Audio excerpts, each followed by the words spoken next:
Hi everyone, this is Connie with Constantly Stamping. Today I'm going to share with you how to use these print and cut feature of my e-cutter with the MDS2 software. And I in particular am going to be using the Silhouette Cameo because that's what I have, but I'm sure that there are several other softwares out there and other e-cutters that will do something similar to this. It's just I have to work with obviously what I have. So we're going to start in MDS2 with a piece of artwork. This is an SVG file that is available for download. It's called Tweet Leaves. And that does not mean it's a cut file. And so I wanted to make sure that that's cleared up. It just means that you're just going to get scalable quality. You can make it larger or smaller and you're not going to lose the quality of the image. But that's a really great feature to have no matter which program you're working in. But it also is really handy for creating the cut files and everything that we've been doing previously. So I have gone ahead and colored my image. And what I'm going to do next is export this as a JPEG file. And I just go ahead and personally I make it large, and that way no matter what I decide to do with it, I'm able to actually use it no matter how I would like, because I can always make it smaller, and that way I don't have to worry about losing any quality, because JPEG files obviously are you can't make larger than what they are, you will lose the quality. So if we start out as large as we can and then we reduce it, then we know that we have everything that we need to do this project the way we would like and not have to worry about it. So I'm going to jump out of this software, and next I'll see you over in my Silhouette Studio Designer Edition software. Hi everyone, I'm back. So the first thing we want to do is I want to go to File, Merge,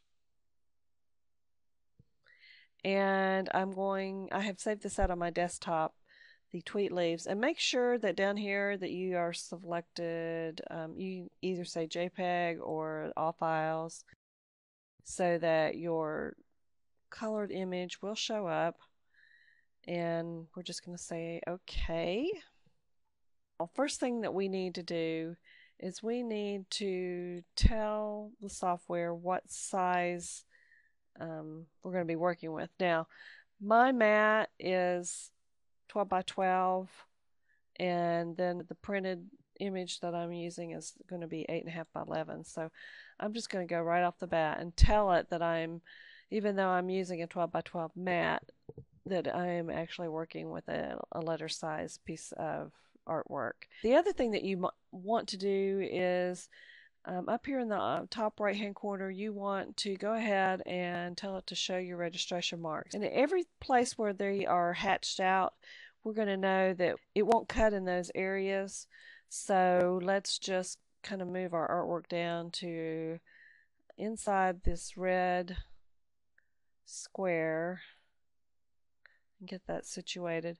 Now we're pretty good to go, although we're probably not going to print it this large anyway. It's just good to go ahead and have that out of the way.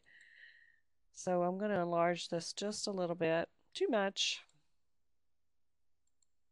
Okay. Just like we did the other day when we were working on some files, we're just going to use the little blue square with the yellow line around it, and we are going to select trace area in our menu over here on the right, and we're going to trace. Now it's not going to cut out each individual little piece. Well, we could probably have it do that, but we're not going for that. I want it to cut out as in a solid like a big image, the entire leaf and everything, and make this an embellishment. So what I'm going to do is I'm playing with it here to see how I get the best results. Go ahead and put your high pass filter as large as it will go, and so you notice how everything's yellow. And this time I'm going ahead and I'm just going to say trace outer edge, because I'm really not looking for those individual pieces. I'm looking for the image as a whole. So after I've done that, I am going to select that and just move the artwork out of the way for now. And now don't change the size of anything. You leave everything the way it is, and then we're going to bring that back over in just a moment. But we need to work with the cut files, and it's going to be a whole lot easier if we move that out of the way to see what's going on. So now I have this. I want to go to Object, make sure that's highlighted. Go to Object, and you want to release the compound path. Okay, now you're going to take your cut file and select it all. Then go to Object, Offset, and then you're going to have this offset menu over on the right hand side. Now what you want to do is select Offset, and you will notice that it has drawn this line around the image. And it's really hard to tell, but trust me, it's because it's a little busy. But let's go ahead and we want to reduce it. We don't want it to cut directly on the line, but we do want it to have a small white border around it. So that looks pretty good. And I'm just going to select Apply. Now I can kind of just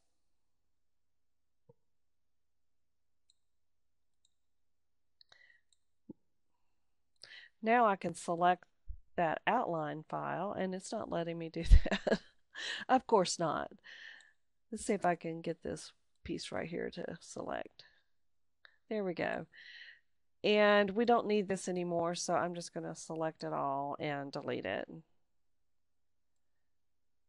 So here is the outline that it created, and it's pretty clean, but I want to get rid of all those little tiny cut pieces. So let's select it, go to Object, Release Compound Path, and then you can just select each of these little teeny tiny pieces in here and delete those. And yes, you can draw with your mouse as long as you don't catch any of the outside edges of the artwork. You can just select several pieces at a time, and that makes it go a lot faster than individually selecting each piece of, but you can do that as well.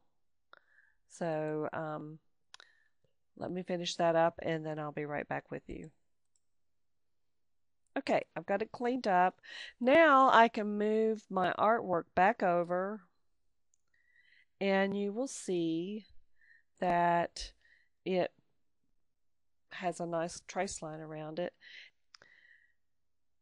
Okay, so what I suggest at this point is going ahead and selecting everything, going to Object and grouping it. I have it grouped, so now I can reduce it and use it at any size I want. So I know that I want to create this embellishment for maybe a card. So I don't want to go too large, and I can print it and cut it at several different sizes. So at this point, if you want to replicate, let's go to replicate right or duplicate right. And it helps if you have it selected. So Object, duplicate right. And it'll put it over there where you can see what you're doing. And then if I wanted to do more, I would go ahead and do several. That way, no matter what I decide to do with it, if I'm going to go through this process, I might as well do it all at once. Either that or do some other pieces of artwork that you want to print and cut and just do it all on one file, print it out. And what you would want to do, you would follow the instructions for your particular cutter, but at this point I would go for this software. Well, the first thing I would do is I would tell it to print, and I would send it to my printer, and it's going to print out with those, let's see if I can show you, those little black, see that little black, well, it's gray on this, but it'll print out black, and there'll be another, these are like registration marks when you get things from the printers. If you've ever seen those, that's where the printer knows how to cut. So when you put this in your cutter, what it will do is it will recognize, it will see, it'll look for these if you tell it to, and then when you put it on your mat, it'll automatically look for those, and then it will know to cut around.